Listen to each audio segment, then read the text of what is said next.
Satellite box receiver ito guys. Ito yung problem niya guys. Nagkukulay green lang yung light indicator niya pag saksak ng kanyang power supply. At wala pala ito guys video pag isaksak sa TV. So yan yung problem niya guys. Yun yung nagtitest volt ako guys. Check voltage. Nasa 2 volts lang yung masukat ko. Dapat dito guys nasa 5 volts. Ayun guys, ayaw siya mapindot. Yung power niya dapat mamamatay yan guys pagkaroon ng standby.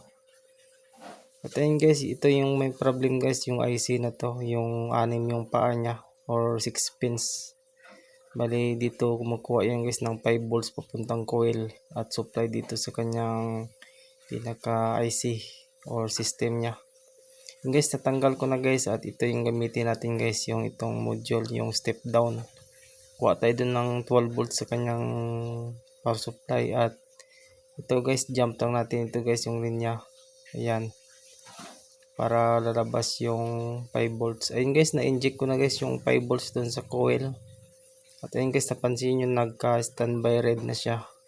It means guys, normal na yung kanyang supply na 5 volts. Pwede na siya makontrol. At titesting na natin ito guys kung talabas na ito sa TV. Thanks for watching guys.